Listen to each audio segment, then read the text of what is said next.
Thank you Samiya, बहुत सुंदर। Yes, हमारे बीच में आस्था जी आ चुकी हैं। आस्था जी, आपका स्वागत करती हूँ मैं अपने और अपने आत्म जागृति परिवार की तरफ से। आप सबको मेरा नमस्ते। मैं बहुत बहुत खुश हूँ। थैंक यू, मेरे को यहाँ पे आने का आपने ये मौका दिया। आप डिजर्व करते हो बेटे। और आप एयर कनाडा में हैं, सीरियन एनालिटिक्स पोजीशन पर काम कर रही हैं, कंसल्टेंट। तो आपका स्वागत है आस्था जी आपका। थैंक यू सो मच हमारे प्लेटफॉर्म पे आने के लिए और स्पेशली ये वाला टॉपिक लेने के लिए, क्योंकि मुझे पता है कि ये टॉपिक आप बहुत ही अच्छी तरह ले सकते हो, क्योंकि आप अपने इतने पर्सनल एक्सपीरियंसेस हैं आपको इस टॉपिक पे। हमारी इतनी बात हुई है, तो मैं स्पेशली सबसे ज्यादा एक्साइटेड हूँ आपसे ये टॉपिक सुनने के लिए। Thank you so much. आप सभी को मेरा थैंक यू है। आप सभी मास्टर्स हैं यहाँ पे, तो मेरे को लगता है आप लोग ऑलरेडी काफी कुछ जानते होंगे। तो लेकिन मेरी कोशिश रहेगी कि हाँ, थोड़ा सा जो मेरी नॉलेज है, जो मेरा ज्ञान है, वो मैं बहुत ही सिंपल तरीके से आप सबके साथ शेयर कर पाऊँ। तो उम्मीद है कि थोड़ा बहुत हेल्पफुल रहेगा, थोड़ा जो मैं शेयर करूंगी आप सबसे। बिल्कुल जी, बहुत अच्छा लगेगा हमको आपसे सुन। डेफिनेटली। राखी जी भी कुछ कहना चाह रही हैं। यस राखी जी। हेलो आस्था, हम भी सुनना चाहते हैं और इसीलिए हमारी ब्लेसिंग्स हैं तुम्हारे साथ। हमें पता है आप बहुत अच्छा बोलोगी, इसीलिए मुझे भी कुछ कहना था, तो मैंने भी इसलिए कहा था कि हमें भी अनम्यूट कर दो।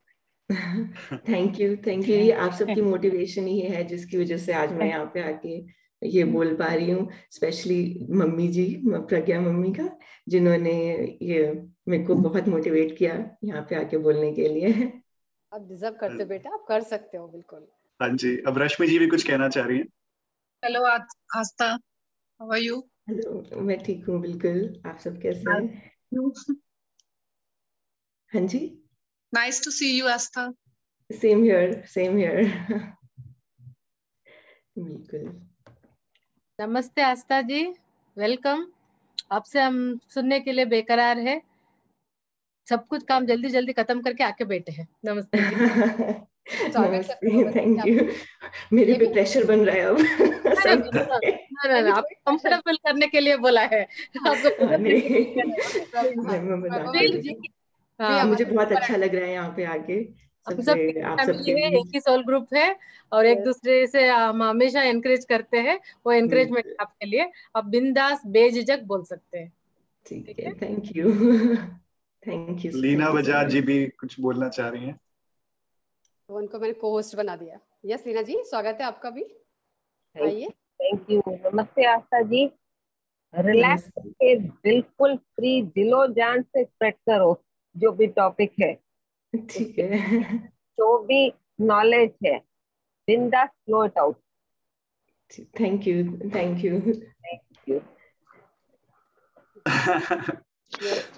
हेलो। हाँ जी इंदु जी। यस इंदु जी। हेलो। यस इंदु जी, आवाज आ रही है आपकी। हाँ जी इंदु जी, आपकी आवाज आ रही है। हाँ जी आस्था। हाँ जी, नमस्ते आंटी। नमस्ते बेटा, हेलो, कैसे हैं आप? बिल्कुल ठीक हूँ आंटी। हाँ, बहुत बहुत अच्छा लग रहा है आपको देख के। सुबह भी बात हुई थी, मैंने कहा चलो आस्था का है तो जरूर सुनना है। मैं कहीं और गई हुई हूँ, पर फिर भी मैंने कहा चलो बैठ के पहले सुनती हूँ आस्था का। और बच्चे ठीक है? How are the kids? हाँ जी, सब ठीक है आंटी, सब बिल्कुल ठीक है। बिल्कुल। Thank you aunty. Bless you. Thank you. तो आस्था जी, जैसे आप देख पा रहे हैं, हम सभी बहुत एक्साइटेड है आपकी टॉक के लिए। ठीक है, तो फिर मैं फिर आप लोगों का भी टाइम ना वेस्ट करते हुए, क्योंकि मुझे पता है इसके बाद मेडिटेशन सेशन भी होगा जिसके लिए आप लोग बहुत ईगर होंगे, तो मैं शुरू करती हूँ। तो उतने ईगर हम सेशन के लिए भी हैं आपके। तो मैंने इसके लिए 2-3 स्लाइड्स बनाई है, मैं वो भी आप लोगों के साथ शेयर करना चाहूंगी। तो मैं शेयर करती हूँ। आप मुझे एक बार बता दीजिएगा कि अगर आपको स्क्रीन दिखना शुरू हो जाएगा तो। यस हाँ जी, दिख रही है।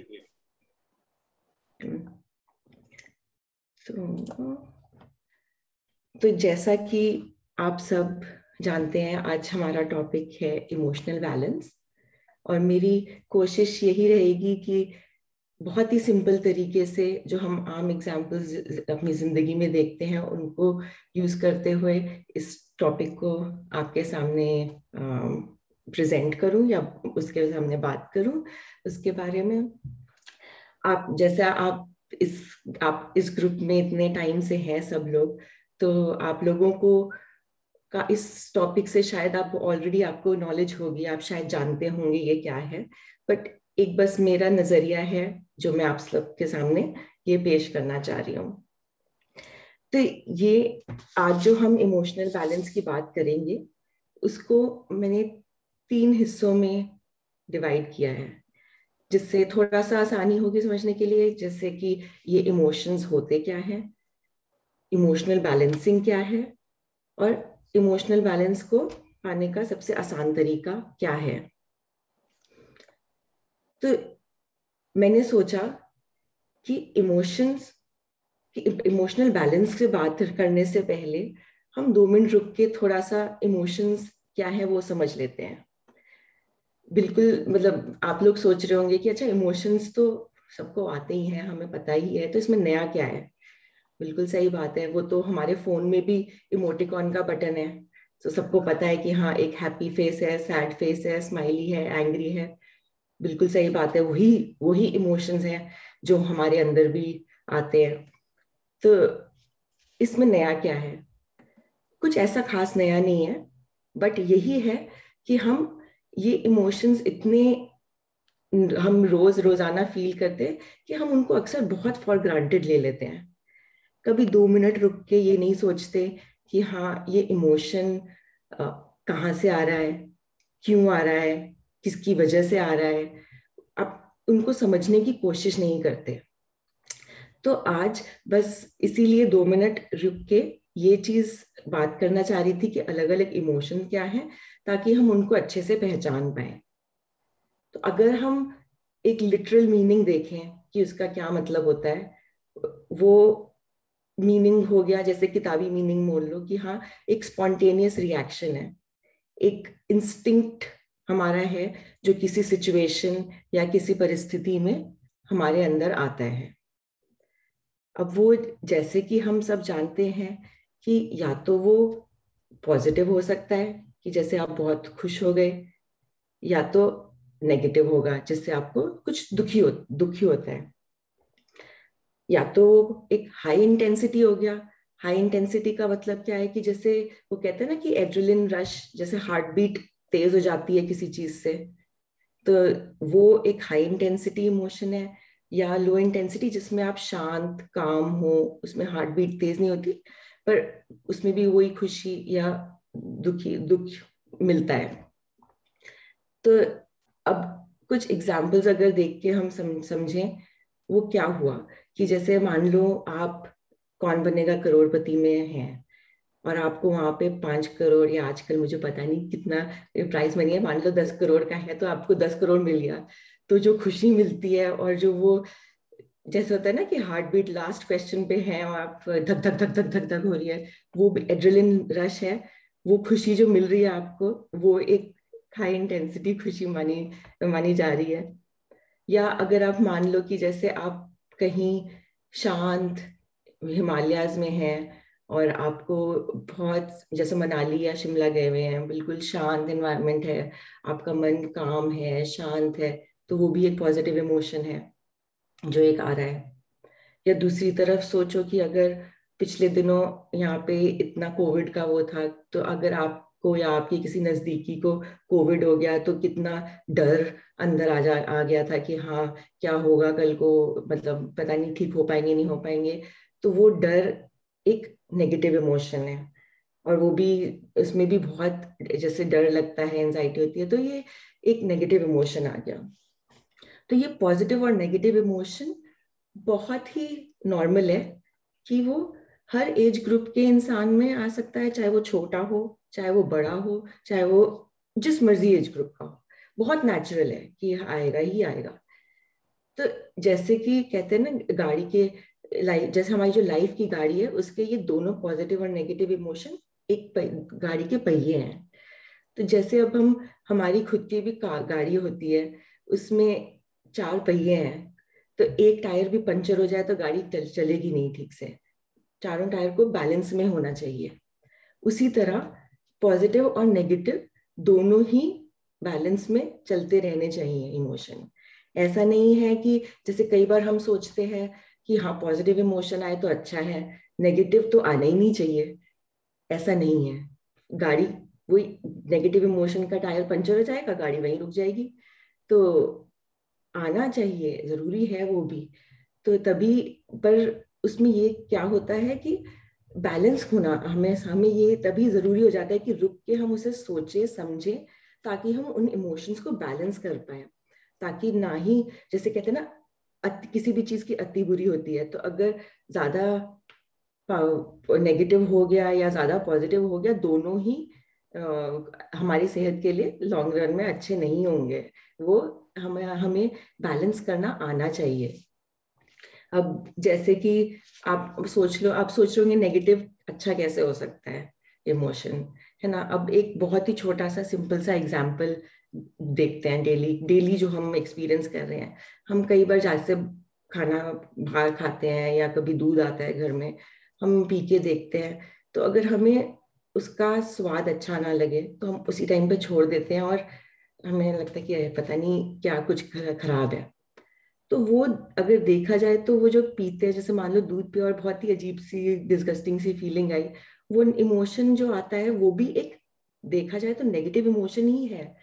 लेकिन आप उसकी वजह से उसको छोड़ देते हैं क्योंकि वो दूध खराब है, उसका टेस्ट खराब हो गया है, फट गया है दूध, और आप वो छोड़ देंगे। या खाना खराब है, आप वो छोड़ देंगे उस इमोशन की वजह से। ये आपका रिफ्लेक्स एक्शन होएगा।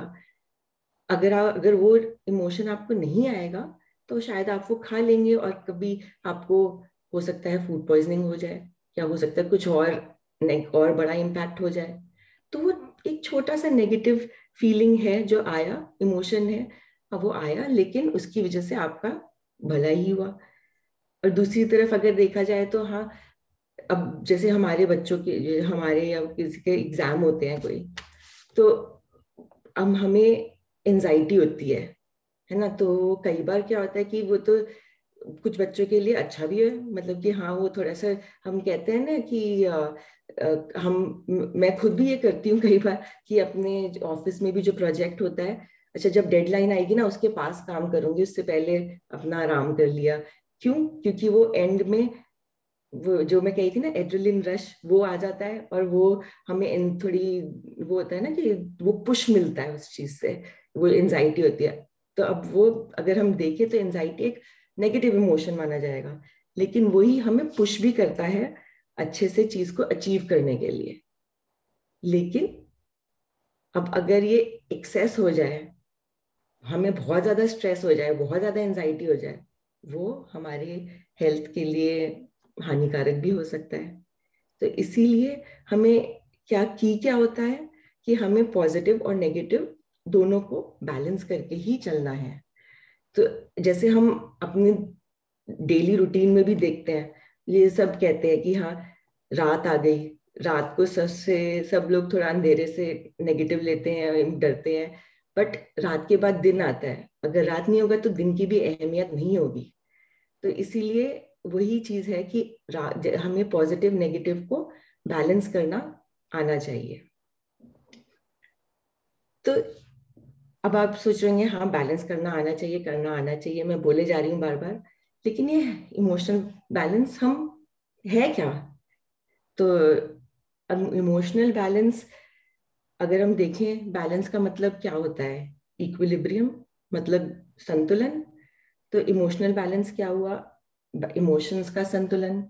मतलब कि जैसे अगर हम सोचे कि हाँ अपने इमोशंस को कंट्रोल करके शांत और काम रहना, है ना। तो अब वैसे अगर पता, कुछ लोग शायद ये भी सोच रहे होंगे, अभी पिछली स्लाइड में 2 मिनट पहले मैंने बोला कि इमोशन स्पॉन्टेनियस होता है, ऑटोमेटिक रिएक्शन होता है, तो उसको कंट्रोल कैसे करें? नहीं कर सकते।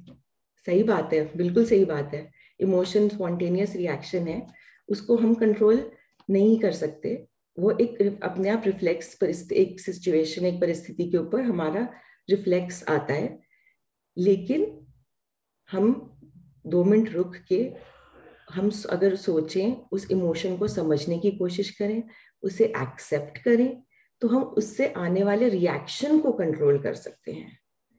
तो ये यही है कि हम अगर हम सोचे कि हाँ, जैसे हम इंसान हैं, हम क्या चीज कंट्रोल कर सकते हैं। तो हमारी जिंदगी में एक ही ऐसी चीज है जिसको हम पूरी अच्छी तरह कंट्रोल कर सकते हैं। वो क्या है?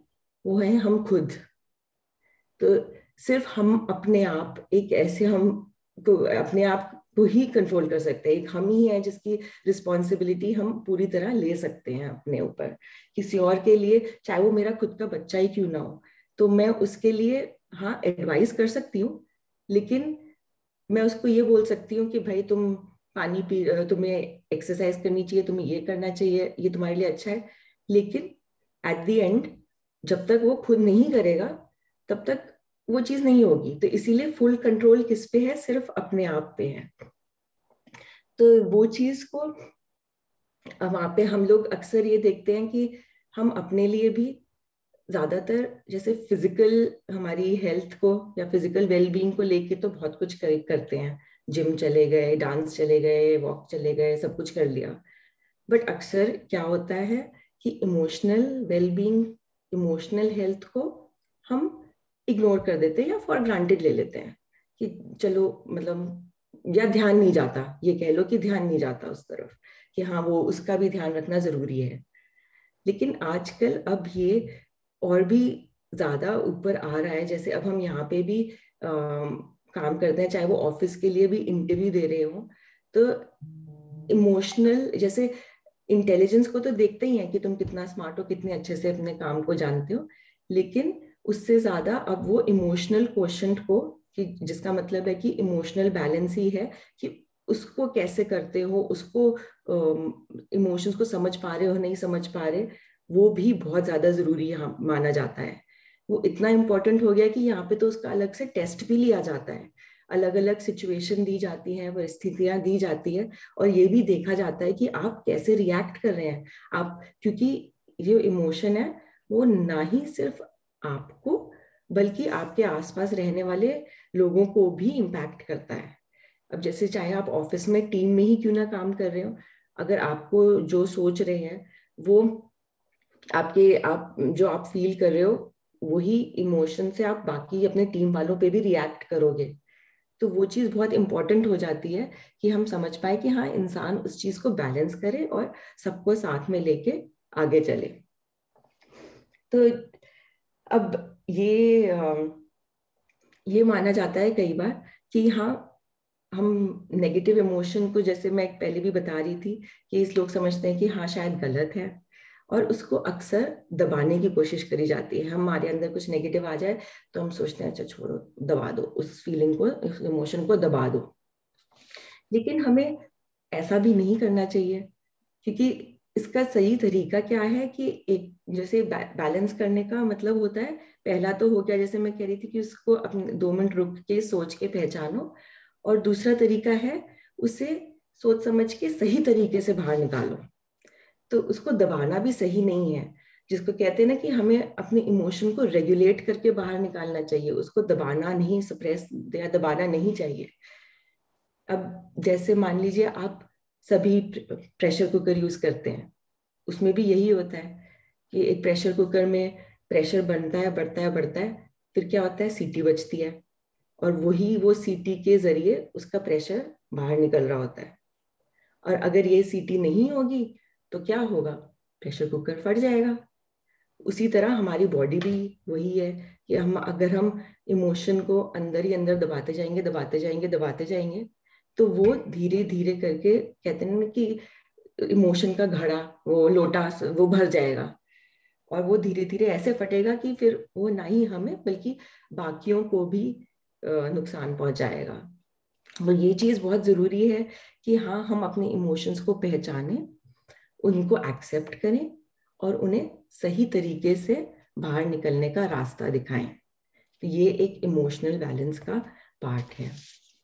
अब हम, जैसे मैं ऑफिस का भी एग्जांपल दे रही थी, ये भी हम बहुत आम देखते हैं जिंदगी में कि हाँ, हम ऑफिस गए, वहां पे कुछ टेंशन हुई कि हाँ चलो किसी हमारे बॉस ने कुछ कह दिया हमें, या हमने कुछ प्रेजेंट करा, बहुत मेहनत करके हमने कुछ बनाया, सामने से उसने कुछ 1 मिनट भी नहीं लगाया बोलने के लिए ये तो बेकार आइडिया है, और या उसने बाय चांस ऐसे एक डेडलाइन दे दी कि हाँ आज बोला कि चलो शाम तक या कल सुबह तक तुम्हें ये प्रोजेक्ट करके देना है, या कुछ और ऐसे काम आ गया है जो जो जिससे तुम्हारे को अंदर डर आया थोड़ा या गुस्सा आया, और वो इमोशन तुमने भरा आ गया, लेकिन तुमने बाहर नहीं निकाला कि तुम अपने बॉस के सामने कैसे बोलोगे, तुम्हें अपनी नौकरी थोड़ी खोनी है।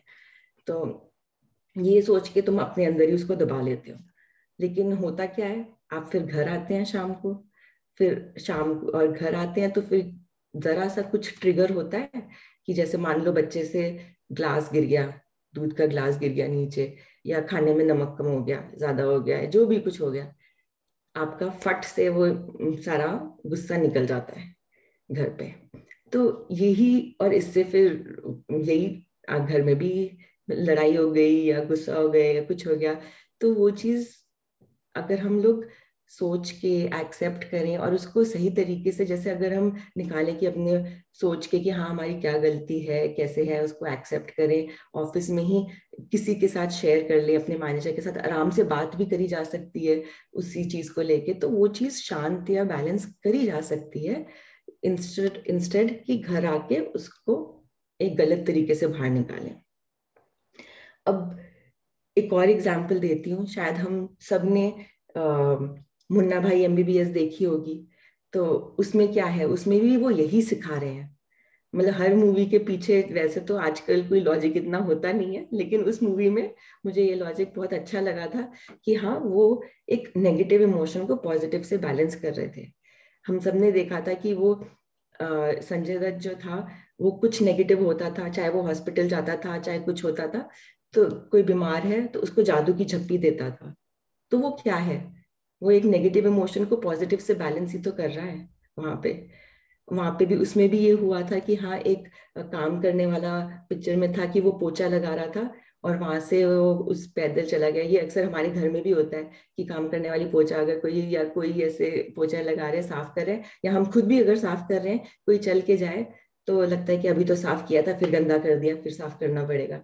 सबको ये फीलिंग आती है और वो अंदर एक नेगेटिव इमोशन आ जाता है एक पल के लिए। लेकिन वहां पे पिक्चर में यही दिखाया था कि उसने क्या करा, उसको जाके जादू की झप्पी दे दी, जिससे कि वो भी खुश हो गया, उसका जो नेगेटिव इमोशन आ रहा था वो बैलेंस हो गया और वो ठीक हो गया, वो भी खुश हो गया और उसको बुरा नहीं लगा। तो ये जो इमोशनल बैलेंस है वो हमारी लाइफ को आगे चलाने के लिए बहुत जरूरी है। तो और हमारी जो बॉडी है वो इसी तरीके से बनी है कि वो कई बार नेचुरली भी ये बैलेंस अपने आप करना चाहती है, हमारी बिना कोशिश करे भी। वो कैसे, अब जैसे ये सोचो कि हम कहते हैं ना खुशी के आंसू, हम अपने आप तो जान के नहीं करते कि हाँ हम हंस रहे हैं और हमारे आंसू भी आ जाए। वो बॉडी का ये मैकेनिज्म है कि हाँ बहुत खुशी हो रही है, और आंसू को अक्सर नेगेटिव इमोशन माना जाता है। तो वो आंसू और हंसी खुशी वो सब एक साथ आ रहा होता है। वो क्यों होता है, क्योंकि वो हमारी बॉडी भी खुद ट्राई कर रही है कि मैं बैलेंस करूं इमोशंस को, ताकि बॉडी हमारी हेल्थ भी बैलेंस रहे। तो या दूसरा एग्जाम्पल है, कई लोग कहते हैं नर्वस लाफ्टर, कि जैसे घबराहट में वो हंसते हैं। तो वो क्या है, नर्वसनेस या घबराहट एक नेगेटिव इमोशन माना जाता है और लाफ्टर हंसी मतलब पॉजिटिव माना जाता है। तो वो क्यों होता है, वो यही इसीलिए ही होता है कि वो बैलेंस करने के लिए होता है कि हम ज्यादा घबराए ना, या हम उस सिचुएशन को कंट्रोल कर सके, बैलेंस कर सके, हमारा जो जिस तरीके से हम रिएक्ट कर रहे हैं हम उस चीज को बैलेंस कर सके। तो ये है इमोशनल बैलेंस, और हम थोड़े बहुत एग्जांपल्स के थ्रू मैं ये बता रही थी कि कितना जरूरी है इमोशनल बैलेंस करना। तो ये इमोशनल बैलेंस हम करें कैसे? इसका सबसे आसान तरीका इमोशनल बैलेंस का ये है कि हम अपने आप को पहचानें, सेल्फ अवेयरनेस, कि ये अगर हम थोड़ी देर रुक के अपने साथ टाइम स्पेंड करेंगे, थोड़ा अपने आप को पहचानेंगे, अपनी गलतियों को पहचानेंगे, अपने आप को फॉरगिव करेंगे कि हाँ हम में भी कमियां हैं, एक्सेप्ट करो, जो इमोशंस आ रही हैं उनको एक्सेप्ट करो, और उनसे उनको क्या कॉज कर रहा है उन इमोशन को वो पहचानने की कोशिश करो। तो ये सेल्फ अवेयरनेस से ही ये हम एक इक्विलिब्रियम या संतुलन की तरफ पहुंच सकते हैं, क्योंकि हम तभी अच्छे से उस चीज को समझ के रिएक्ट कर पाएंगे। तो क्या अगर हम अपने आप को जान लें जैसे, तो हम हमेशा इमोशनली बैलेंस रहेंगे? नहीं, मैं गारंटी नहीं दे रही भाई, क्योंकि कुछ कह नहीं सकते ये, क्योंकि अभी मैंने बताया ना कि ये हम इमोशन क्या होता है, वो हम सिचुएशन पे कैसे रिएक्ट करते हैं, ये वो होता है। अब जैसे सोचो कि अगर दो बच्चे सीसॉ पे खेल रहे हैं, तो उसमें ये होता है ना कि कभी एक तरफ ऊपर कभी दूसरा ऊपर, बैलेंस में तो बहुत रेयर होता है कि बहुत कम होता है कि दोनों एक बैलेंस में रहेंगे। उसी तरह हमारे इमोशंस का भी यही है कि हर आज जो सिचुएशन है कल कुछ और रहेगी, तो वो बैलेंस ऊपर नीचे होता रहता है और बहुत नॉर्मल है, बहुत नेचुरल है। ऐसा नहीं है, इस चीज से कभी डिप्रेस नहीं होना कि हाँ हमने तो भाई हम तो जानते हैं अपने आप को, हम एक्सेप्ट करें, लेकिन कल तो ठीक था, लेकिन आज फिर वही हो गया, मैं नेगेटिव इमोशन ज्यादा आ रहे हैं, ये हो रहा है, बैलेंस बिगड़ रहा है। वो बिगड़ेगा ही, क्योंकि हर रोज अलग अलग सिचुएशन सामने आती है, अलग अलग परिस्थिति होती है, तो वो बैलेंस चेंज होता रहेगा। पर हमारी कोशिश क्या रहनी चाहिए कि इस चीज को हम एक्सेप्ट करें, पहचानें, और अपने रूटीन में ये अपने ऐसे एक्शंस लेके आए जिससे हम रोज बैलेंस की तरफ बढ़ते जाएं। ऐसा नहीं है कि एक बार हमने कुछ कर लिया तो हमें बैलेंस मिल जाएगा और वो हमेशा के लिए हम बैलेंस्ड रहेंगे, ऐसा कोई भी नहीं कर सकता। तो क्योंकि वो सिर्फ तभी हो सकता है अगर आप एक ही बंद कमरे में बैठे रहें, किसी से ना मिले, एक ही सिचुएशन में बैठे रहें, तो वो नहीं हो सकता है। तो वो आपको रोज ये अपने रूटीन में लाना पड़ेगा कि हाँ हम ऐसे एक्शंस करें जिससे हम बैलेंस की तरफ बढ़ते जाएं। तो और यहाँ पे इस मंच पे आप सब जिस ग्रुप का पार्ट है उसका नाम ही आत्म जागृति है, तो उससे बड़ा और रास्ता क्या हो सकता है, आसान रास्ता क्या हो सकता है कि हाँ आप यहाँ पे अगर ये रूटीन में हैं, आप बिल्कुल सही तरफ जा रहे हैं कि जैसे आप यहाँ पे आते हैं, मेडिटेशन करते हैं, आपको पेशेंस मिलती है, आप अपने आप को जानते हैं, अपने सोल को पहचानते हैं। तो इससे बेटर तरीका एक इमोशनल बैलेंस को पाने का मुझे नहीं लगता कि कुछ और हो सकता है। मेरी नजर में एटलीस्ट ये आप लोग जो कर रहे हैं बिल्कुल सही डायरेक्शन में है, और ऐसे ही करते करते इमोशनल बैलेंस की तरफ जाया जा सकता है। तो आज का मेरा बस यही छोटा सा था प्रेपरेशन कि मैं थोड़े सा जो आपके साथ शेयर करना चाहती थी। तो बस उम्मीद है कि आपको आस्था जी थैंक यू, बहुत अच्छे से बताया आपने, एक्सप्लेन किया। वेरी नाइस, बहुत अच्छा बोला, वेरी नाइस, थैंक यू आस्था, बहुत अच्छा, बहुत बढ़िया, बहुत ही अमेजिंग। जो आपने प्रेशर कुकर वाली एनालॉजी दी, एग्जांपल दिया, वो बेस्ट था, और वो सीसॉ वाला प्रेशर कुकर वाला तो मुझे बेस्ट एग्जांपल लगा। बहुत ही प्रैक्टिकली आपने explain. Aastha very nice, thank you, very nice Aastha, beautiful beautiful, thank you very nicely explained, बहुत अच्छा explain, thank you, very good. और आपने जो एग्जांपल दिया रोना और हंसना, आंसू और हंसना एक साथ, तो वो तो बहुत ही अच्छा, प्रैक्टिकली बहुत अच्छा। Thank you. जब मेरी पोती पैदा हुई थी तो मैं हंसी और रोई दोनों एक साथ थी। हाँ जी बिल्कुल। Thank you very much. बहुत प्यारा इमोशन, बहुत खूबसूरत है ये तो। थैंक यू, बहुत अच्छा लगा, थैंक यू करके, बहुत अच्छे से एक्सप्लेन भी किया आपने क्या होते हैं, बेसिक जानकारी। जैसे वो ऐड आता ना, दाग अच्छे हैं, तो एक चीज समझ में आ गई आज कि इमोशंस अच्छे हैं, जरूरी नहीं है कि उनको दबा के रखना चाहिए। नेगेटिव इमोशंस भी, नेगेटिव इमोशंस भी बहुत अच्छा बोली, बहुत ही बढ़िया। नमस्ते। जितने प्यारी आप हो उतने ही प्यारे ढंग से आपने समझाया, बहुत अच्छा लगा सच में। Thank you so much. तो फिर अब हम चलते हैं ध्यान की यात्रा